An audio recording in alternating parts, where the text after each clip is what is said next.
एक जगह समुद्री इलाका था जहां से जहाजों का आवागमन होता था।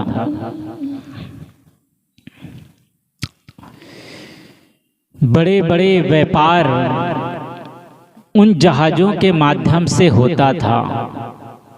उन समुद्र के बीच में एक टापू था, टीला था, जिसमें कुछ लोग रहते थे और वहाँ रात्रि में मशाल जलाकर रहते थे, ताकि अंधेरे में नाविक को ये दिखे मशाल जलता हुआ और उसे पता चल जाए कि ये नाव किस दिशा में जा रही है।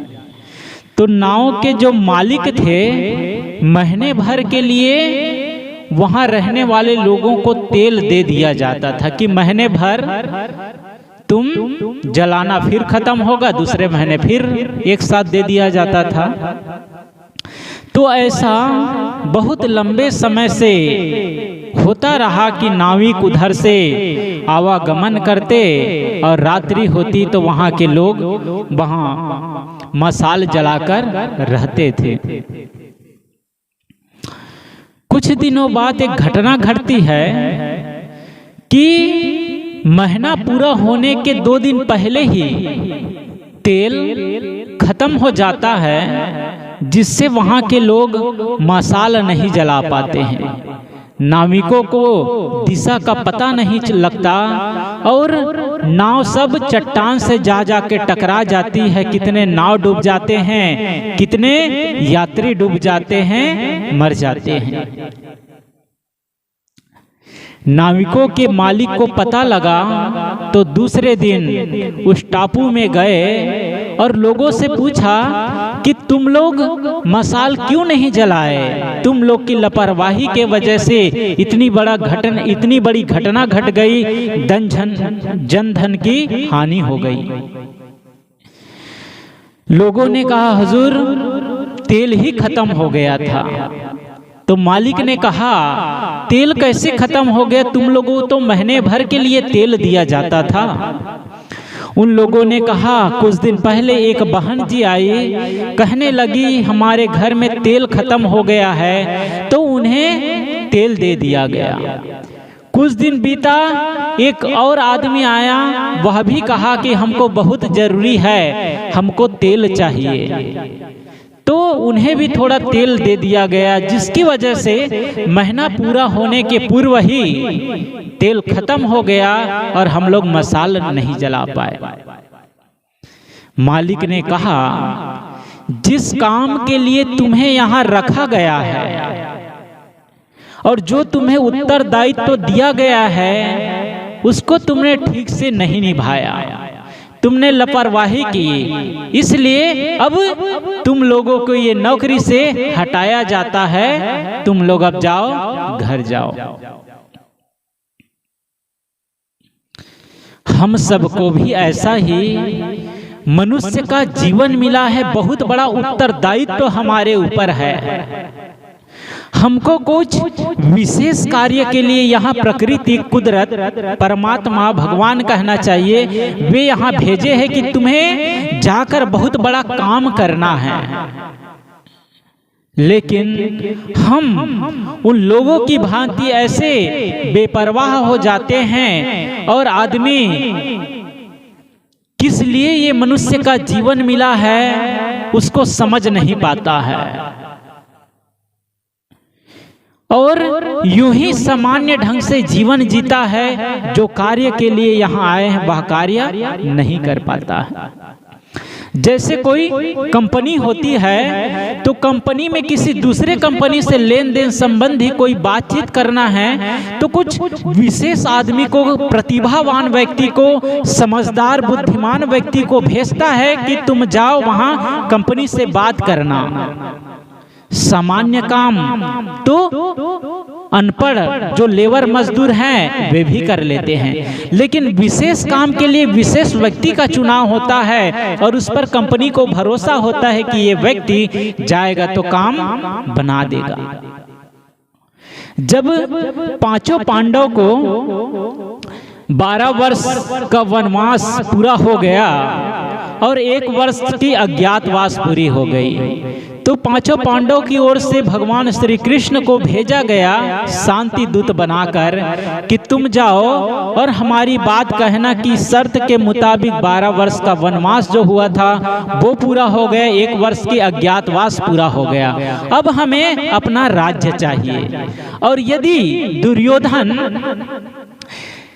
राज्य देने से इनकार करे तो कहना कि हम पांचों भाइयों को 5 गांव ही दे दो जिससे हम अपना गुजर कर लेंगे। श्री कृष्ण गए, दुर्योधन को समझाए, दुर्योधन नहीं समझे। उन्होंने कहा कि बिना युद्ध के सुई की नोक की बराबर भी जमीन नहीं मिलने वाली है, और राजकाज की बात तो ही छोड़ दो और 5 गांव की बात भी भूल जाओ। दुर्योधन को हर समय विजय ही दिखाई पड़ता था कि मेरे तो इतने सेना हैं, इतने बड़े बड़े मेरे पास योद्धा है, पांचों पांडव को तो ऐसे ही युद्ध में हरा देंगे और निष्कंटक राज्य करेंगे, उसको नहीं देंगे। कहते हैं विनाश काले विपरीत बुद्धि। आदमी के जब विनाश के दिन आता है तो फिर उसके बुद्धि विपरीत हो जाती है। कितने गुरुजन समझाए, श्री कृष्ण समझाए, उनके माता पिता समझाए, दुर्योधन माने नहीं, और परिणाम सब देश जानता है, सब जानते हैं कि क्या हुआ। तो श्री कृष्ण को विशेष कार्य के लिए भेजा गया था, तो यही ही समर्थ है, यही ही वो कार्य को पूरा कर सकता है। ऐसे ही हम सबको भी एक विशेष कार्य के लिए भेजा गया है। वो विशेष कार्य क्या है? आत्मकल्याण। आत्मकल्याण तुम्हें करना है, इसलिए मनुष्य का ये जीवन मिला। मनुष्य का जीवन हमें दिया गया है कि तुम्हें विशेष कार्य करना है, इसलिए तुम जाओ संसार में। और सामान्य काम जो खाना और परिवार पोषण, बाल बच्चे को संभालना, वो सामान्य काम है। जिस प्रकार कोई कंपनी अनपढ़ बेपढ़े लिखे मजदूर को भी उससे काम करा सकते हैं, जो सामान्य काम। लेकिन जब महान कार्य कराना होता है तो कुछ विशेष व्यक्ति का चुनाव करते उसे भेजता है। तो सामान्य काम जो बाल बच्चे का परवरिश, देख रेख, खाना पीना, ये तो पशु पक्षी कीड़े मकोड़े भी करते हैं। लेकिन जब मनुष्य का जीवन मिला तो उसे कुछ विशेष कार्य के लिए भेजे। जिस प्रकार क्रिकेट खेल बच्चे सब खेलते हैं, हम लोग जब पढ़ाई जीवन में खेलते थे कि जब कोई टीम के लगातार कई विकेट गिर जाते थे, कई खिलाड़ी आउट हो जाते थे, तो ऐसे खिलाड़ी को भेजते थे जो वहां जाकर क्रीज पर टिका रहे और विकेट गिरने ना दे। तो वो जाता था और एक छोर को संभाल के रखता था, एक एक रन लेता रहता था, जिससे उसका विकेट हाथ में रहता। लेकिन जब टीम की स्कोर बढ़ाना है, रन बढ़ाना है, तो ऐसे खिलाड़ी को भेजता जो कम बॉल में ही अधिक चौका छक्का लगाए और रन को आगे बढ़ाए। तो हर चीज के लिए एक चुनाव होता है कि कौन सा कार्य जो कीड़े मकोड़े हैं का उसका जीवन, पक्षियों का जीवन, पशुओं का जीवन, ये क्रम है। सांप सीढ़ी का खेल, जैसे सांप सीढ़ी का खेल बचपन में खेलते थे बच्चे, आजकल खेलते हैं। जब गोटी सांप के मुख के पास चला जाता है, तब जहां सांप के पूंछ होता है वहां गोली आ जाता है। आदमी कितने ऊंचाई पर चढ़ा रहे, सांप यदि काट ले तो फिर वो गिर करके बहुत नीचे जहां सांप के पूंछ होता है वहां आ जाता है। और गोटी खेलते खेलते, पासा खेलते खेलते यदि गोली सीढ़ी के पास चला गया तो फिर सीढ़ी जहां पर अंतिम छोर है वहां पहुंच जाता। ऐसा ये जीवन सांप सीढ़ी का खेल है। यदि हमको ऊंचाई की ओर चलना है, कुछ विशेष कार्य करना है, तो फिर इसके लिए मनुष्य का जीवन मिला। सामान्य कार्य करना है, केवल यात्रा ही पूरी करना है, तो उसके लिए पशु पक्षी का जीवन है। जिसके पास अभी जीवन की जो न्यूनतम आवश्यकताएं की चीजें हैं भोजन नहीं है खाने के लिए, पहनने के लिए कपड़े नहीं हैं और रहने के लिए मकान नहीं है, ऐसा कोई गरीब आदमी है तो उसको तो क्षमा किया जा सकता है। ये कुदरत उसको क्षमा कर सकती है कि तुम्हारी तो भी न्यूनतम आवश्यकताएं ही पूरी नहीं है, जाओ तुम अभी पहले अपने जीवन की आवश्यकताओं की पूर्ति करना। वो यदि सत्य की खोज नहीं करता, वो यदि ध्यान नहीं करता, वो यदि भक्ति नहीं करता, वो यदि पुण्य नहीं करता तो उसे माफ किया जा सकता है कि उनके पास अभी बहुत अभी स्थिति गंभीर है, उसके पास अभी खाने पीने की ही चीज नहीं, वो भक्ति क्या करेगा, उसका मन कैसे सत्संग में लगेगा। लेकिन जिसके पास अभी है कि एक दिन काम न भी करे तो कोई दिक्कत नहीं होगी, उसको भोजन मिल जाएगा, पहनने के लिए कपड़े मिल जाएगा, रहने के लिए उसके पास मकान की सुविधा है, वो व्यक्ति सारी सुविधाओं को पाकर भी यदि भक्ति ना करे, ध्यान ना करे, 24 घंटे में 1 घंटा या 1 क्षण ऐसा ना निकाले जिस क्षण में संसार को भूलकर अपने आप की याद किया जा सके, अकेले शांत हुआ जा सके, ध्यान किया जा सके, स्वाध्याय किया जा सके, ऐसा जो व्यक्ति सारी सुविधा भी पाकर नहीं करता उसे क्षम्य नहीं किया जा सकता। तुम्हारे पास वो समय था, तुम्हारे पास वो सुविधा है जो तुम 1 क्षण संसार को भूलकर परमात्मा को याद कर सकते हो, अपने आप के लिए ध्यान में लीन हो सकते हो। लेकिन आदमी सारी सुविधाएं पाकर भी एक समय 15 मिनट के लिए भी ध्यान के लिए, सत्संग के लिए टाइम नहीं निकालता है। जैसे कोई व्यक्ति स्वस्थ रहता है तो अनाप शनाप खाता है, बाजार में चला जाता है कुछ का कुछ खाता है, तो ऐसा आता है कभी कभी कि बीमार पड़ जाता है, तब भागे भागे डॉक्टर के पास जाता है।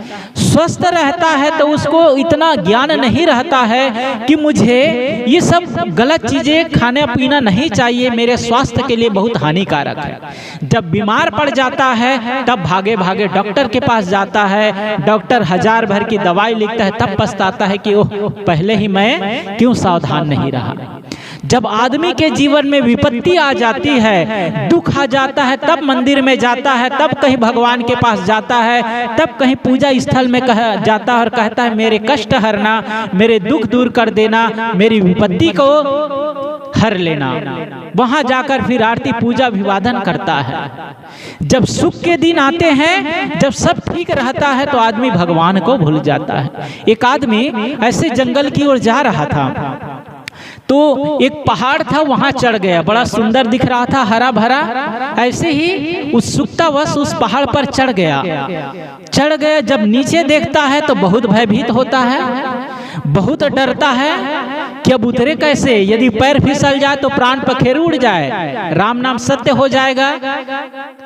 नीचे देख के बहुत भयभीत होता है, तब भगवान को याद करता है, हे भगवान यदि मैं सकुशल इस पर्वत से उतर जाऊं तो मैं 25 साधु को और 25 ब्राह्मण को भोजन कराऊंगा। भगवान को याद करता है तो थोड़ी शक्ति आती है, साहस आता है। जब पहले हम लोग छोटे छोटे थे तो गांव में जाते थे, ओम नमः शिवाय जय हनुमान देता था। बहुत आज से 25-26 साल पहले जब बचपना थी तो रात में 9 बजे वो सीरियल आता था, ओम नमः शिवाय हनुमान जय हनुमान, तो देखने के लिए चले जाते। और उस समय ऐसे थी कि गांव में सब घर टीवी भी नहीं होता, गांव में कहीं इक्के दुक्के किसी के घर में टीवी हुआ करता, और ब्लैक एंड व्हाइट रंगीन टीवी भी नहीं था उस समय। तो चले जाते थे, तो जब सीरियल देखकर आते थे टाइम ज्यादा हो जाता था, 10 साढ़े 10 हो जाता था, तो जिस गली से होकर घर को आना होता था वहां अंधेरा रहता था। तो अंधेरे में जब जाते थे तो बड़ा भयभीत होते थे, बड़ा डर लगता था। तो अंधेरे में जाकर खड़ा हो जाते थे और हनुमान चालीसा कहते थे ताकि थोड़ा शक्ति आए। कहते थे सब सुख जय हनुमान ज्ञान गुण सागर, जय कपीस तिहु लोक उजागर, सब सुख लहे तुमरी शरणा। और क्या कहते हैं, भूत पिशाच निकट नहीं आवे, महावीर जब नाम सुनावे, आपन तेज सम्हारो आपे, तीनों लोग हाँपते कापे। ऐसा कहते थे, जय बजरंगबली जोर से कहकर भागते थे तेजी से। तब थोड़ा जय हनुमान ज्ञान गुण सागर कहते थे, थोड़ा बल आता था, शक्ति आती थी, तब वो अंधेरे को पार करके भागते थे दौड़, जय बजरंगबली कह के। ऐसा ही उस व्यक्ति जब भगवान की याद किया कि हे भगवान, यदि मैं सकुशल उतर जाऊं इस पर्वत से तो 25 साधु को और 25 ब्राह्मणों को भोज कराऊंगा। थोड़ा शक्ति आई, धीरे धीरे बड़े आहिस्ता आहिस्ता आधे बीच में थोड़ा उतर गया। तब नीचे देखता है, फिर कहता है, हे भगवान क्षमा करना, मैंने थोड़ा जल्दीबाजी में आकर कुछ ज्यादा ही कह दिया। अब इस महंगाई के जमाने में 25 ब्राह्मण और 25 साधु को भोजन कराना बहुत महंगा पड़ जाएगा, मुझे क्षमा करना, मैं 15 साधु और 15 ब्राह्मण का भोज कराऊंगा। फिर संकल्प करता है, धीरे धीरे आहिस्ता आहिस्ता फिर थोड़ा से नीचे उतर जाता है। फिर एक बार हाथ जोड़ता है, कहता है, हे भगवान मुझे क्षमा करना, मेरे से थोड़ा गलती हो गई कहने में, मैं 10 साधु और 10 ब्राह्मण को खिलाऊंगा। फिर संकल्प करता है, थोड़ी शक्ति आती है, धीरे धीरे करके और नीचे उतरता है। फिर हाथ जोड़ के कहता है, हे भगवान मुझे एक बार फिर क्षमा करना, मैं 5 साधु और 5 ब्राह्मण को भोज करा दूंगा, इतना मैं करा सकता हूँ। फिर धीरे धीरे करके जब एकदम नीचे की ओर आ गया, तब कहता है, हे भगवान एक बार और क्षमा करना, मैं 1 साधु और 1 ब्राह्मण को खिलाऊंगा, ज्यादा नहीं खिला पाऊंगा। जब पूरा नीचे उतर जाता है, तब कहता है कान पकड़ के कि हे भगवान फिर मुझे क्षमा करना, न मैं कभी इस ऊंचे पर्वत पर चढ़ूंगा और न ही किसी को खिलाऊंगा। और वहां से बस 9-2-11 हो जाता है, भाग जाता है। जब उसके बाद विपत्ति आ गई थी, समस्या आ गया था, तब वो भगवान की याद करता कहता 50 ब्राह्मण को 50 साधु को भोजन कराऊंगा। जब नीचे उतर गया तो कहता है, ना कभी इस पर्वत पर चढ़ूंगा और ना ही किसी को खिलाऊंगा। यही है लोगों की दशा। जब दुख आ जाता है तब भगवान की याद आती है, जब समस्याओं से घिर जाता है तब मंदिर में जाता है, मंदिर में जाकर और भगवान को नहीं मांगते हैं। जो आदमी मंदिर में जाकर, आश्रम में आकर, देवालय में आकर यदि भगवान के अतिरिक्त किसी और चीज को मांगता है तो वो फिर भगवान से बड़ा हो गया वो चीजें। और जो व्यक्ति भगवान के अलावा किसी और चीज की मांग की, उसको यदि संयोगवश मिल भी जाए तो जीवन में कभी शांति नहीं रहती है। जीवन में उसके दुख बने ही रहते, क्यों ना साधन कितने भी बढ़ जाए। और इन्हीं साधनों के लिए, इन्हीं रुपए पैसों के लिए तो आदमी कितना क्या क्या करता है।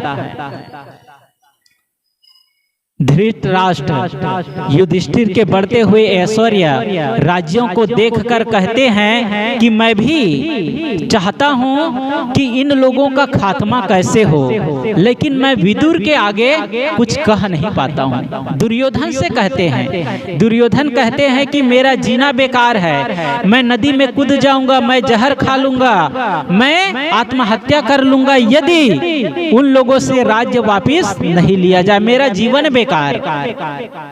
धृतराष्ट्र गंधारी समझाते समझता ही नहीं, तो धृतराष्ट्र अकेले में दुर्योधन से कहते हैं, बेटा मैं भी यही चाहता हूं कि उन लोगों का कैसे खात्मा हो, ऐसी कुछ युक्ति निकाला जाए जिससे उन लोगों का धन ऐश्वर्य हमारा हो जाए। और वही के लिए फिर दांव पेच करता है, जुआ खेलता है और उसके सारे धन दौलत राजकाज हड़प लेता है। तो आदमी धन के लिए क्या नहीं करता, इतने ईर्ष्या द्वेष लड़ाई झगड़ा मेरा तेरा, कितना घूस लेता है आदमी, कितना बेईमानी करता है, झूठ बोलता है। जो चीज के लिए और जिसके लिए आदमी झूठ बोलता है, जो करता है वो सारी चीजें उसके साथ में नहीं जाता है। जो चीजें धन दौलत के लिए ही तो आदमी झूठ बोलता है, और जिसके लिए, अपने परिवार के लिए, दोनों अंतिम समय में उसके साथ नहीं जाता।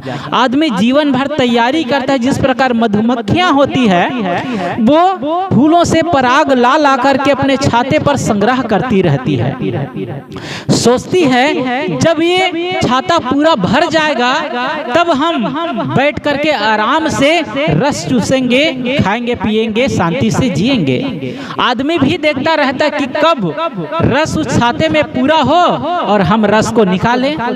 रस जैसे ही पूरा हो जाता है, मधुमक्खियां रस को भर लेती है, आदमी रात में जाता है, आग से मधुमक्खियों को झुलसा लेता है और सारे रस को निचोड़ के ले आता है। ऐसे ही आदमी जीवन भर तैयारी करता है सुख से जीने की। जब ये सारी सुविधाएं पूरी हो जाएगी, जो कमी है वो पूरी हो जाएगी, तब मैं सत्संग करूंगा, तब शांति से जीऊंगा, तब सुख से जीऊंगा। मौत भी देखती रहती है कि कैसे ही इनकी तैयारी हो, जैसे ही तैयारी होती है वो आदमी उसका उपयोग करता ही नहीं और उसको बुला। जिस प्रकार मधुमक्खियों को झुलसा करके आदमी उस सारे रस निकाल लेती है, इसी प्रकार एक दिन मौत आती है, क्षण भर में सारा कमाया हुआ चीज एक क्षण में सब समाप्त हो जाता है। आदमी ही चल बसता है। आदमी जितना कमाता है अपने जीवन में, जितना संग्रह करके रखता है, उसका केवल 5% ही अपने जीवन में उपयोग कर पाता है। 95% तो धरा का धरा ही रह जाता है। और उसी के लिए आदमी क्या क्या अपने जीवन में करता रहता है, सुख से जी नहीं पाता है, शांति से भजन नहीं कर पाता, 1 घंटा आधा घंटा ध्यान के लिए, सत्संग के लिए निकाल नहीं पाता है। एक जगह अंगूर के बगीचे थे, तो बहुत सारे मजदूर उस बगीचे में लगाए गए थे अंगूर तोड़ने के लिए। मकान अंगूर के जो बगीचे के मालिक ने देखा कि अंधेरा होने को है, दोपहर हो गई और अभी तक ये अंगूर का टूटना पूरा हुआ ही नहीं है, तो दोपहर में कुछ मजदूर लाते हैं और लगा देते हैं अंगूर तोड़ने के लिए। दोपहर में फिर लगाते हैं मजदूर कि किसी प्रकार अंगूर तो टूट जाए। देखते हैं कि अब शाम, सूरज ढलने को है, अभी तक कुछ बाकी ही रह जाएगा, लगता है अंगूर की तोड़ाई पूरी नहीं हो पाएगी। तो फिर शाम को और कुछ मजदूर वहां भेजते हैं अंगूर तोड़ने के लिए। सारे मजदूर मिल करके वो अंगूर को तोड़ता है। जब शाम को सबकी मजदूरी दी जाती है तो सबको बराबर मजदूरी देता है।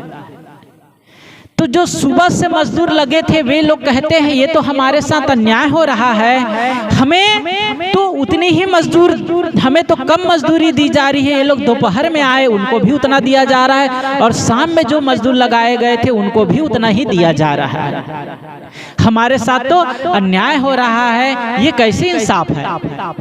वो मकान मालिक, वो बगीचे के मालिक ने कहा, तुमको जितना पैसा दिया जाता था उतना दिया गया कि नहीं? तो मजदूरों ने कहा हाँ दिया गया, बल्कि रोज जितना मजदूरी दिया जाता था उससे ज्यादा ही दिया गया।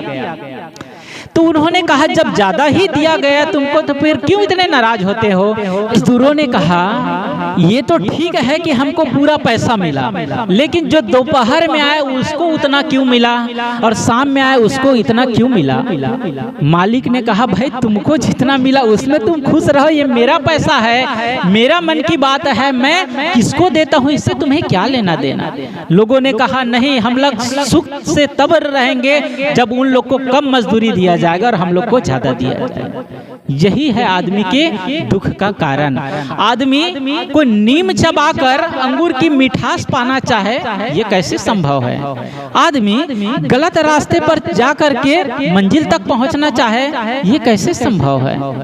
आदमी के जीवन में कोई तालमेल है ही नहीं कि मैं कहां जा रहा हूं, मुझे कहां पहुंचना। आदमी के जो सोच है मन की और किया गया कर्म है, दोनों का तालमेल ही नहीं है।